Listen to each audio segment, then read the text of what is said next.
Commander Zephyx of the Galactic Council Survey Fleet stared at the long-range sensors with all four of his compound eyes. Something massive was drifting through the empty space between star systems, far from any known trade routes or inhabited worlds. The object appeared to be artificial, but its design was unlike anything in the Council's extensive databases.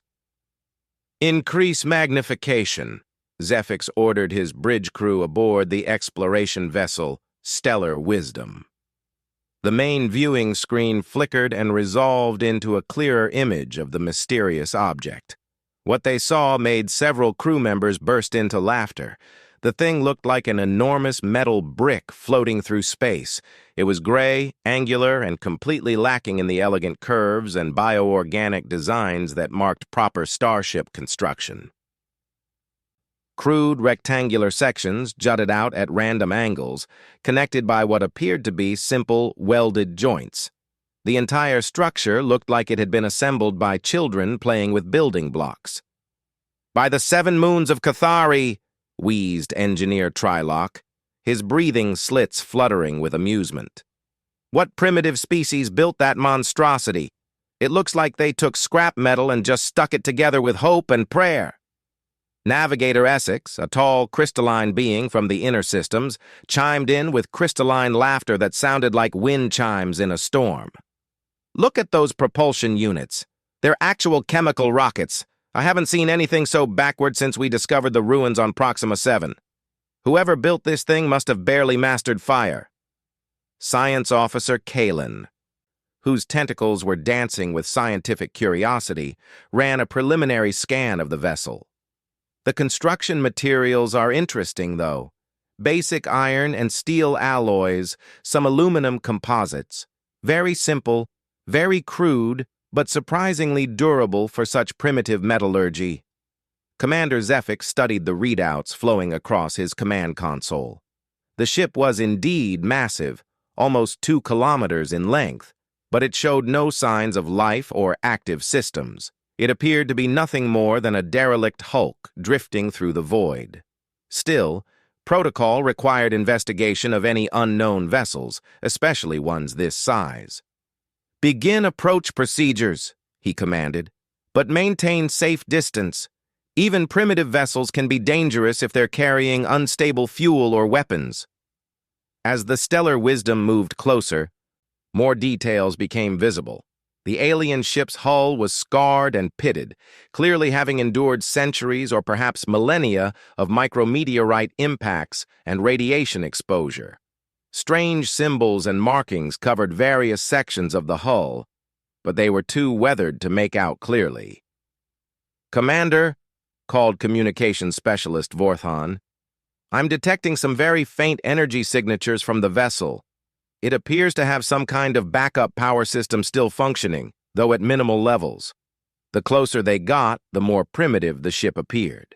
The hull plating was held together with actual rivets and welding seams, techniques so archaic that most Council species had abandoned them before they even achieved spaceflight.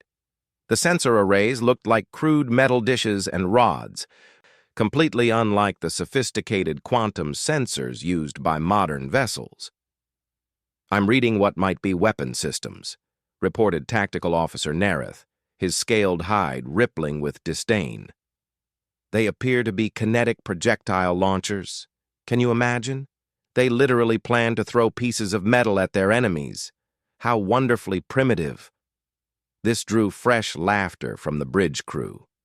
Kinetic weapons had been obsolete for thousands of years, ever since the development of plasma and energy-based armaments. The idea of hurling chunks of metal through space seemed almost quaint. "The engines are even more amusing," added Trylock, studying the propulsion systems. "Chemical combustion drives, possibly nuclear thermal rockets. The fuel requirements must have been enormous. They probably needed to carry more fuel than cargo just to move this thing anywhere." Commander Zephyx was beginning to feel almost sorry for whatever species had built this vessel. It was clear they had tried their best with the limited technology available to them, but the result was a ship that wouldn't last 5 minutes in combat against even the most basic Council patrol vessel. Sir, interrupted sensor specialist Korth, I'm detecting something unusual. The ship appears to have artificial gravity systems, but they're not using gravitic generators. The readings suggest they achieved it through rotation. The entire ship spins to create centrifugal force.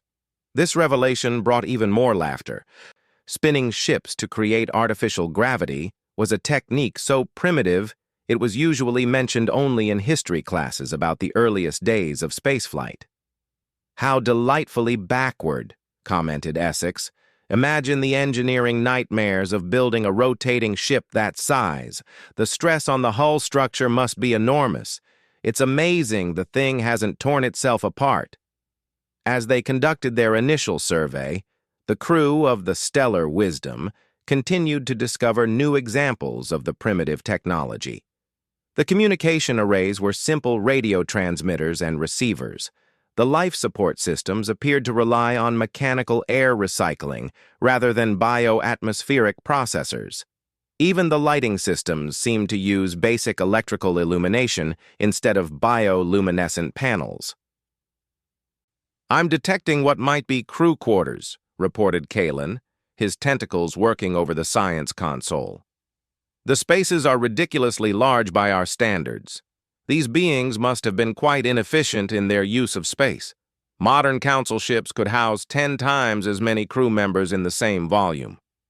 The general consensus on the bridge was that they had discovered the derelict vessel of some long-extinct species that had achieved spaceflight briefly before dying out, probably due to their technological limitations. It was not uncommon to find such relics drifting through space, remnants of civilizations that had reached for the stars, but lacked the knowledge or wisdom to succeed. Well, said Commander Zephyx finally, we should board and investigate. Even primitive technology can sometimes offer insights into different approaches to engineering problems, and we need to identify which species built this thing for our historical records. Should we call for an archaeological team? Asked Kalen. This seems like it might be of interest to the Council's Xenoarchaeology Department. Zephyx considered this. Not yet. Let's do a preliminary investigation first. If we find anything particularly interesting, we can always request specialist support later. The boarding party was assembled quickly. Commander Zephyx would lead the team personally, accompanied by Science Officer Kalen, Engineer Trilok, and 2 security officers. They would take a shuttle over to the derelict and attempt to find an airlock or create an entry point. As they prepared for departure, the crew continued to marvel at the primitive vessel. It had become something of a source of entertainment, with various crew members pointing out new examples of backward technology and making jokes about the poor species that had built it. I wonder if they even had faster-than-light travel, mused Navigator Essex. This thing looks like it was designed for purely sublight journeys. They might have spent generations traveling between stars. If they could even reach other stars, added Tactical Officer Nareth. Those engines look barely capable of escaping a planetary gravity well, let alone achieving interstellar velocities. The shuttle bay was filled with chatter and laughter as the boarding party suited up for their investigation. Everyone was curious to see what other primitive technologies they might discover inside the ancient derelict. Remember, Commander Zephyx told his team as they climbed into the shuttle, we're dealing with an unknown species and unknown technology. Even if it appears primitive, we should take appropriate precautions. Some of the most dangerous artifacts in Council space have come from technologically backward civilizations. But privately, even Zephyx found it hard to imagine this particular derelict posing any real threat. It looked more like a museum piece than a ship that had ever been capable of serious space travel. The shuttle separated from the Stellar Wisdom and approached the ancient vessel. Up close, the primitive construction was even more apparent. The hull plates were of varying sizes and thicknesses, clearly manufactured using different processes and probably at different times. The whole ship looked like it had been built over many years, perhaps decades, with components added as they became available. Look at those docking ports, observed Trilok as they searched for a way inside. They're mechanical compression seals, not energy barriers, and they're huge. The engineering tolerance requirements must have been nightmare to maintain. They found what appeared to be a maintenance airlock on the ship's side. The controls were simple mechanical switches and dials, labeled with symbols that looked almost like mathematical notation rather than proper writing. "I think I can figure out the operating mechanism," said Kalen, studying the airlock controls with several of his tentacles. "It's purely mechanical, probably pneumatic. Very simple, very robust, but incredibly crude by our standards." The airlock cycled slowly, taking several minutes to complete its operation. When the inner door finally opened, the boarding party found themselves in a chamber that was both familiar and alien. It was clearly designed for bipedal beings roughly similar in size to humans, but the technology was unlike anything they had seen before. The corridor beyond the airlock was lit by harsh white lights that cast sharp shadows everywhere. The walls were covered with pipes, cables, and mechanical systems, all exposed rather than hidden behind elegant panels. Everything looked functional, but utterly without aesthetic consideration. "It's like they built this ship inside out," whispered Trilok. "All the infrastructure is visible." "Don't they believe in covering their equipment?" As they moved deeper into the ship, they continued to find evidence of the builder's primitive but determined approach to space travel. Emergency equipment was stored in simple mechanical lockers. Information displays were basic flat screens showing text and simple graphics. Even the gravity felt different, less smooth and consistent than the artificial gravity systems they were used to. But despite its primitive nature, the ship felt solid, well-built, and surprisingly spacious. Whatever species had constructed it had clearly put enormous effort into making it functional and durable, even if they lacked the sophisticated technology available to council civilizations. The boarding party had no idea that their discovery would soon challenge everything they thought they knew about technological development in the galaxy. The bridge of the derelict ship was unlike anything the council team had ever seen. Instead of the smooth, organic curves and integrated systems they were accustomed to, they found themselves in a chamber filled with individual control stations, each one clearly designed for specific functions. Dozens of screens, switches, buttons, and mechanical controls covered every surface. "By the spiral nebula," breathed Kalen, his tentacles recoiling slightly. "How did they even operate this thing? There must be thousands of individual controls here." Commander Zephyx studied the captain's chair, which was positioned in the center of the bridge, with a commanding view of all the stations. It was a simple mechanical seat with basic padding, nothing like the bio-responsive command interfaces used in modern ships. Yet something about its design suggested careful thought and practical experience. "Commander," called Trilok from one of the side stations, "I'm finding something very strange here. These computer systems are using binary processing, but the complexity levels are far higher than anything we've seen from primitive civilizations. Look at this." He had managed to activate one of the dormant terminals using the ship's backup power. The screen flickered to life, displaying streams of data in symbols that none of them could read. But the sheer volume and complexity of the information was startling. "That's not possible," said Kalen, moving closer to examine the display. "Binary processing is incredibly inefficient. To achieve this level of data complexity using such primitive computational methods would require massive amounts of processing power. The energy requirements alone should have been prohibitive." Science Officer Kalen began connecting his portable analysis equipment to the ship's systems, trying to extract more information. What he found made his tentacles writhe with confusion. "Commander, I'm reading construction dates from these systems, but this can't be right. According to these timestamps, this ship was built over 1,000 years ago." A silence fell over the boarding party.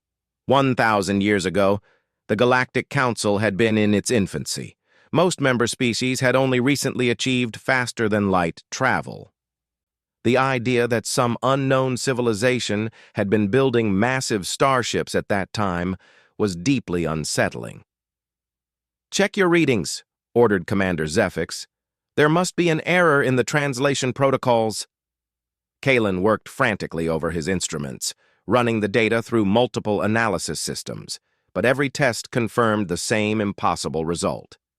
"Sir, I've triple-checked everything. These construction dates are consistent across multiple ship systems. This vessel was definitely built approximately 1,000 years ago." But that's not the most disturbing part. He paused, his tentacles trembling slightly. "According to the navigational logs I'm accessing, this ship didn't just travel between nearby star systems. It came from a region of space that's over 50,000 light-years away." The journey to reach this location would have taken centuries, even with faster-than-light drive technology. Engineer Trilok was examining the ship's power systems and making his own disturbing discoveries. "Commander, I need to revise my earlier assessment of their propulsion technology. Yes, they're using chemical and nuclear thermal rockets, but they're not the primary drive system. There's something else here, something I don't understand." He led them to a section of the ship that housed the main engines. What they found there challenged everything they thought they knew about the vessel. Hidden beneath layers of additional equipment and modifications was a drive system unlike anything in Council databases. It wasn't using gravitational manipulation like modern faster-than-light drives, nor did it rely on the quantum tunnel effects used by most advanced civilizations. Instead, it seemed to be based on principles that the Council's science had dismissed as theoretically impossible. "This drive system appears to manipulate space-time directly," whispered Trilok, his breathing slits fluttering with nervous excitement. "But the mathematical requirements for such technology are beyond even our current understanding. How could a primitive civilization have developed something like this?" They found the ship's library databases and began downloading what information they could access. The language was completely unknown, but the Council's universal translation systems began working on pattern recognition and mathematical correlations. As the first translations came through, the boarding party felt their understanding of galactic history beginning to crumble. The ship's name translated roughly to Enduring Hope, and it was identified as a deep space exploration vessel belonging to something called the Terran Colonial Fleet. According to the logs, it had been launched from a world called Earth as part of a massive expansion program designed to establish human colonies throughout the galaxy. "Humans?" said Commander Zephyx, struggling to process this information. "I've never heard of any species called humans, and this ship is supposed to be from Earth? There's no planet by that name in any of our star charts." But Kalen was uncovering even more disturbing information from the ship's databases. "Commander, according to these records, the humans launched not just this ship, but hundreds of similar vessels. This was part of something called the Millennium Project, a coordinated effort to spread their civilization across the entire galaxy. The more they learned, the more impossible it seemed. The record spoke of massive industrial capabilities, enormous populations, and technological achievements that seemed far beyond what should have been possible for any civilization 1,000 years ago. "Look at these population figures," said Trilok, studying demographic data from the ship's files. "They're claiming their homeworld had over 12 billion inhabitants, with colonies on hundreds of other worlds. That's larger than most current Council civilizations." But the most shocking discovery came when Kalen managed to access the ship's historical archives. Hidden deep in the database were records of contact with other alien civilizations, including detailed descriptions of several species that the boarding party recognized immediately. "Commander," Kalen said, his voice barely above a whisper, "these records describe contact with the Althari Empire, the Zelthian Trade Federation, and the Korthax Military Republic. They have detailed information about all of these civilizations, including technology assessments and diplomatic correspondence." This was impossible. The Althari Empire had dominated that region of space 800 years ago before mysteriously disappearing. The Zelthian Trade Federation had been a major galactic power for centuries before suddenly withdrawing from interstellar commerce. The Korthax Military Republic had been one of the most feared civilizations in the galaxy before they inexplicably abandoned their military expansion and became isolationist. According to these records, continued Kalen, the humans were in active communication with all of these civilizations. In fact, it appears that the humans were considered equals or even superiors in several technological areas. The implications were staggering. If these records were accurate, then humans had been a major galactic civilization 1,000 years ago, with technology and capabilities that rivaled or exceeded anything the Council possessed today. But if that was true, where were they now? Why was there no trace of this vast human civilization in current galactic affairs? Commander Zephyx ordered his team to search for more recent records, anything that might explain what had happened to the humans after this ship had been launched. What they found in the ship's final log entries was both fascinating and terrifying. The last entries described something called the Great Regression, a deliberate decision by human civilization to abandon their advanced technology and withdraw from galactic affairs. According to the logs, humans had discovered something during their expansion that convinced them that rapid technological advancement was dangerous, not just to themselves, but to all intelligent life in the galaxy. They chose to go backward, read Kalen from the translated logs. They deliberately destroyed their advanced shipyards, dismantled their faster-than-light communication networks, and abandoned most of their colonies. They wanted to reset their civilization to a more sustainable level of development. The final log entry, recorded by the ship's captain over 900 years ago, was particularly chilling. "We have become too powerful too quickly. The universe is not ready for what we have learned how to do. Perhaps it never will be. We are returning to Earth to shut down the Millennium Project permanently.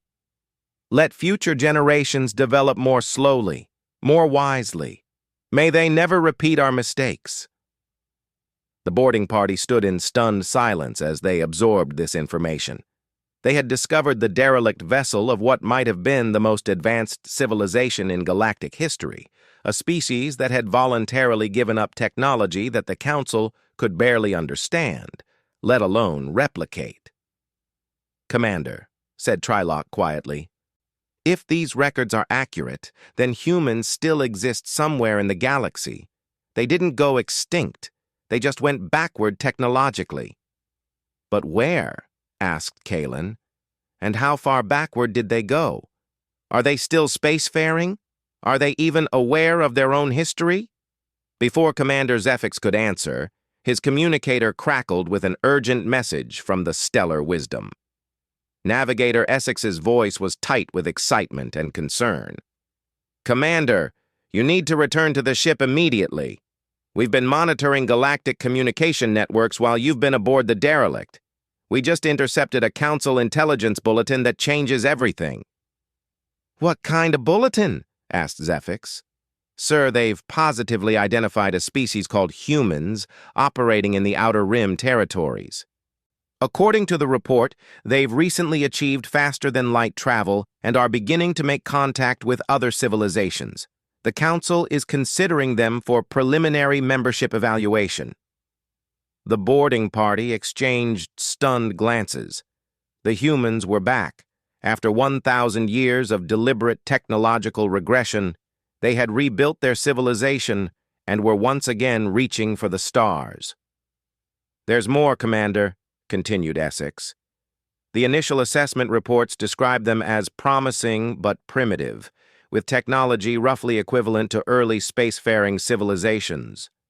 The evaluation team recommends treating them as an emerging species requiring guidance and protection." Commander Zephyx looked around at the incredibly advanced technology surrounding them in the ancient human ship. The primitive species the Council was preparing to patronize and guide were the descendants of the most advanced civilization the galaxy had ever seen. They just didn't know it yet. The emergency council session aboard the Stellar Wisdom was unlike any Commander Zephyx had ever convened. The senior officers sat around the conference table in stunned silence, trying to process the implications of what they had discovered. The primitive derelict they had mocked just hours earlier had turned out to be evidence of the most advanced civilization in galactic history.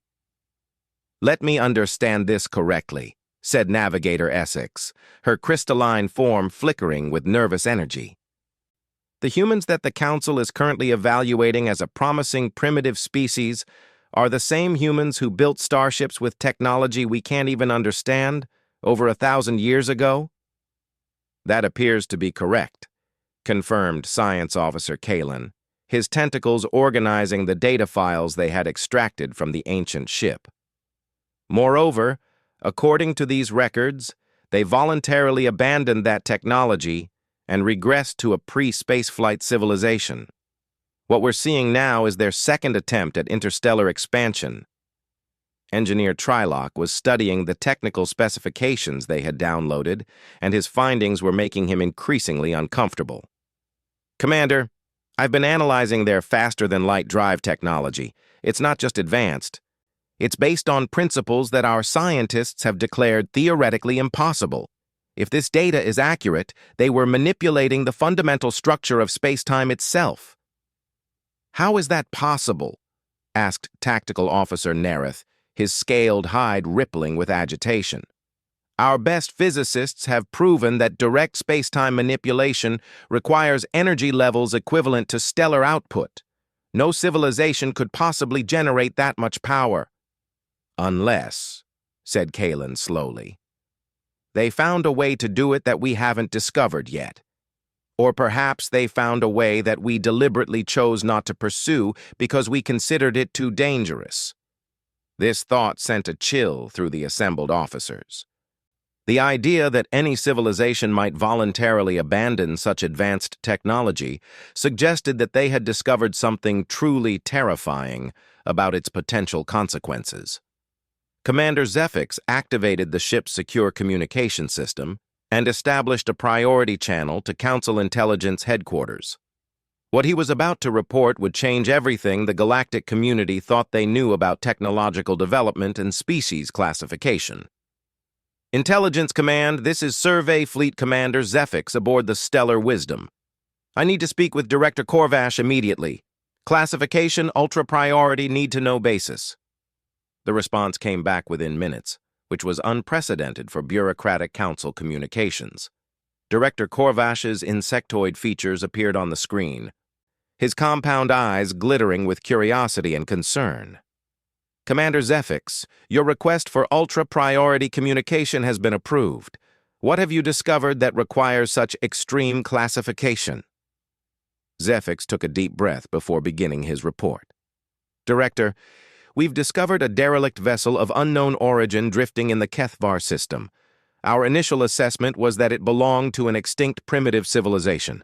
However, detailed investigation has revealed that this vessel was constructed by humans approximately 1,000 years ago using technology that appears to be centuries ahead of our current capabilities." Director Corvash's mandibles clicked rapidly, a sign of extreme agitation among his species. "Did you say humans, Commander? The same species currently under evaluation for Council membership?"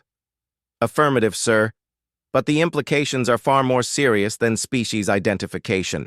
According to the ship's historical records, humans were operating as a major galactic civilization 1,000 years ago, with colonies throughout the galaxy and technology that we cannot begin to replicate." The director's compound eyes focused intently on Zephyx.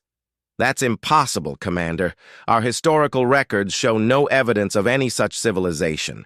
A galactic-spanning human empire would have left traces throughout Council space. With respect, sir, it appears they deliberately erased those traces. According to the ship's final logs, humans voluntarily abandoned their advanced technology in something they called the Great Regression. They dismantled their colonies, destroyed their shipyards, and returned to their home world to start over at a more primitive technological level." The silence that followed this revelation lasted for several long minutes. Finally, Director Korvash spoke, his voice barely above a whisper. "Commander, if what you're telling me is accurate, then we're dealing with a species that has already achieved technological supremacy once and chose to abandon it. The current humans making first contact with Council species are essentially the children of the most advanced civilization in galactic history." "Yes, sir. And according to their own records, they did so because they discovered that their rapid technological advancement posed a threat to all intelligent life in the galaxy. This information sent shock waves through both the ship's crew and Council intelligence. If humans had voluntarily regressed from technological supremacy, what had they learned that made them fear their own capabilities? And more importantly, were they likely to discover the same things again as they rebuilt their civilization? Engineer Trylock had been continuing his analysis of the human ship's technology while the command conference proceeded. His findings were becoming more disturbing by the hour. "Commander," he interrupted the communication with Intelligence Command. "I need to report something critical. I've been studying their power generation systems, and I believe I understand why they might have chosen to abandon this technology." "Proceed, Engineer." "Their primary power sources aren't fusion or antimatter as we initially assumed. They appear to be directly converting matter to energy using controlled singularities. Essentially, they were using artificial black holes as power sources for their starships. The implications hit everyone simultaneously. Controlled singularity technology was not just advanced. It was potentially catastrophic if it malfunctioned. A single accident could destroy entire star systems. "That's not all," continued Trylock. "Their faster-than-light drives weren't just manipulating space-time. They were creating temporary artificial wormholes. According to their technical manuals, they could establish instantaneous travel corridors across thousands of light years." Director Korvash's image on the communication screen flickered as he processed this information. "Commander, you're describing technology that could fundamentally alter the nature of galactic civilization. If humans possessed such capabilities, they would have been capable of appearing anywhere in the galaxy without warning." "Which explains why they might have chosen to abandon it," said Commander Zefix grimly. "That level of power would be tempting to use aggressively, and potentially destabilizing to galactic peace." Science Officer Kalen had been quietly working through the historical records, trying to correlate the human timeline with known galactic events. His discoveries were providing even more disturbing context. "Commander, I've found correlations between the human presence 1,000 years ago and several unexplained galactic events. The mysterious disappearance of the Althari Empire coincides with the end of their recorded diplomatic contact with humans. The Zelthian withdrawal from trade corresponds to a human memo about concerning political developments in their territory. Are you suggesting the humans were involved in these civilizations' decline?" asked Director Korvash. "Not directly, sir. But it appears that wherever humans established significant contact with other species, those species either advanced rapidly or retreated from galactic affairs entirely. The humans seem to have had a profound destabilizing effect on other civilizations, possibly just through the example of their technological capabilities. This revelation painted an even more complex picture of why humans might have chosen to regress. They hadn't just feared their own power.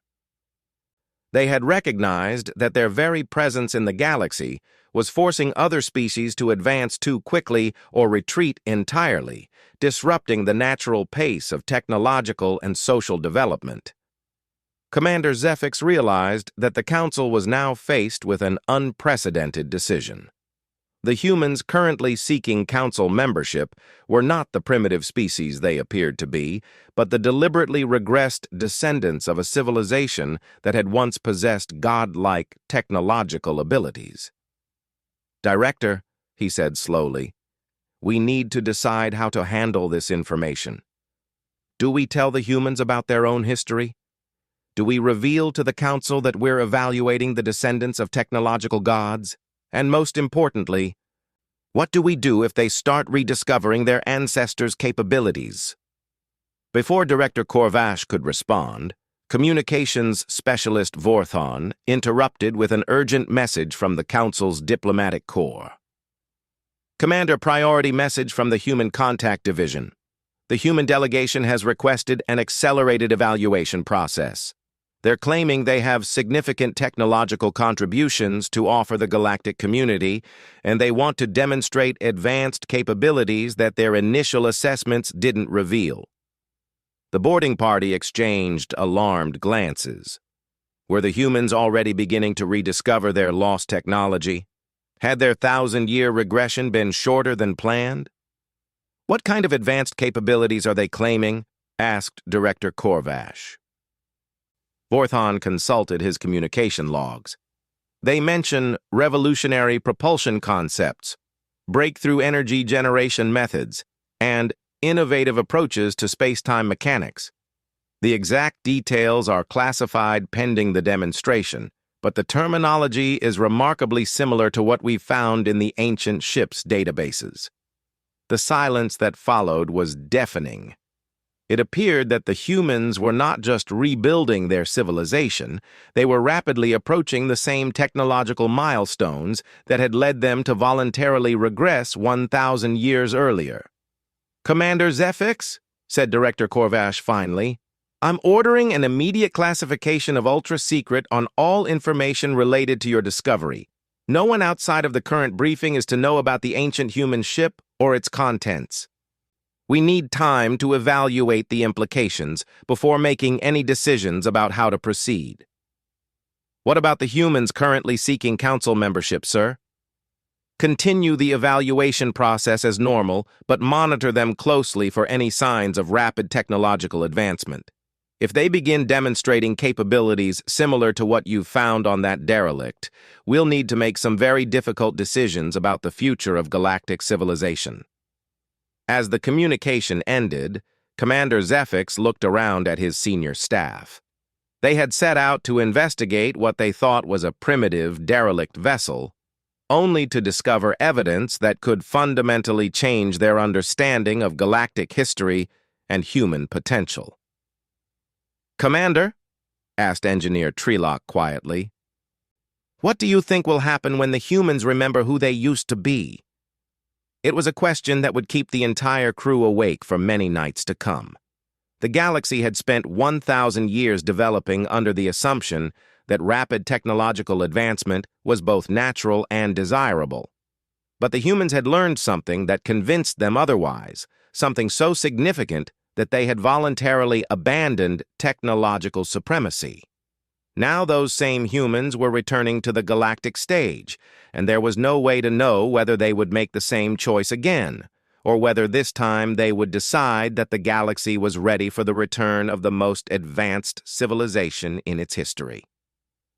The ancient ship, Enduring Hope, continued its lonely drift through space. A silent monument to the species that had once ruled the galaxy and chosen to walk away. But its discovery had set in motion events that would determine whether that walking away had been permanent or merely a temporary pause in humanity's technological destiny. The boarding party completed their documentation of the vessel and returned to the stellar wisdom, carrying with them the secret that would either ensure galactic peace or herald the return of the most powerful civilization the universe had ever seen. Only time would tell which path the humans would choose when they remembered who they really were.